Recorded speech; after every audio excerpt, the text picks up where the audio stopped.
ரிஷப லக்னம்.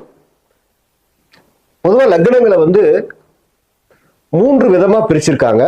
சரலக்னம், ஸ்திர லக்னம், உபய லக்னங்கள். 4 லக்னங்கள் சரலக்னங்கள், 4 ஸ்திர லக்னங்கள், 4 உபய லக்னங்கள். எப்படி சொல்லி 12 லக்னங்களை ஒரு 3 பாகமா பிரிச்சிருக்காங்க. அதுல வந்து ரிஷபம் என்பது ஸ்திர லக்னத்தில் சேரக்கூடிய ஒரு லக்னம். ஸ்திரம் என்றாலே நிலையாக நிற்கக்கூடியது அப்படின்னு அர்த்தம். அப்ப ஸ்திர லக்னத்தில் பிறந்தவர்கள் ரிஷப லக்னத்தில் பிறந்தவர்கள். ஸ்திர லக்னத்திற்கான பாதகாதிபதி பாதக ராசி எது அப்படின்னு பாத்தீங்கன்னா, ஸ்திர லக்னங்களுக்கு 9ஆம் இடம் பாதகஸ்தானம் அப்படின்னு சொல்லப்பட்டிருக்கு.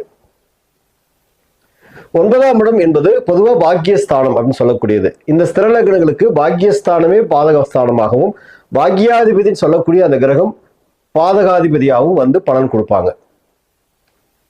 அப்ப 9ஆம் இடம் ரிஷப லக்னத்துக்கு எதுன்னு பாத்தீங்கன்னா, மகரம் 9ஆம் இடம். மகரம் பாக்கியஸ்தானமாக வரும். அந்த மகரம் இந்த ஜாதகத்திற்கு பாதகஸ்தானமாக வரும் இந்த ரிஷப லக்னத்தில் பிறந்தவர்களுக்கு. அப்ப மகரத்திற்கு அதிபதி சனீஸ்வர பகவான். அப்ப சனி பகவானே பாதகாதிபதியாக வர்றாரு.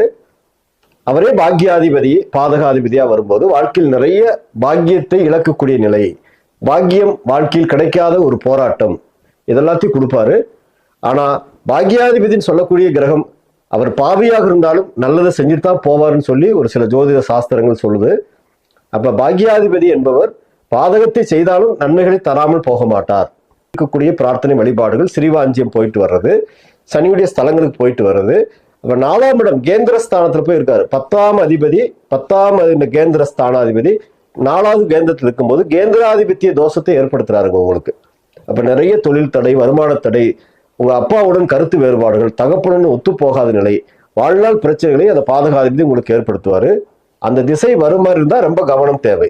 பாதகஸ்தானமே அதிகமாகி உங்களுக்கு நிறைய பிரச்சனைகளை கொடுக்கும். சொத்துகள் சார்ந்த பிரச்சனைகள், இடம் நிலம் வீடு வாகனம் சார்ந்த பிரச்சனைகள், தாயாருக்கு நிம்மதி ஆரோக்கிய பிரச்சனைகள், இதெல்லாம் வாகனம் சார்ந்த பிரச்சனைகள், இதெல்லாம் உங்களுக்கு அங்க சனி ஏற்படுத்துவாரு. சனி திசை வர்றது மாதிரி இருந்தா 19 ஆண்டு கவனம் தேவை. அடுத்து கன்னியில சனி 5ஆம் இடம்.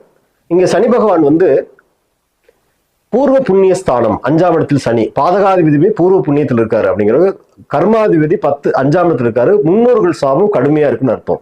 பித்திரு சாபம், தந்தை வழி கர்மா. இப்ப ராமேஸ்வரம் போய் திலகோமம் பண்ணி பித்திரு சாபங்களை நிவர்த்தி பண்ணிட்டாதான் உங்களுக்கு சனி திசை வந்து பாதகத்தை செய்யாது, பலன்கள் பெரிய அளவுக்கு பாதிப்பு இருக்காது. அது உங்க பிள்ளைகள் வழியில பாதிப்பு ஏற்படுத்தும்.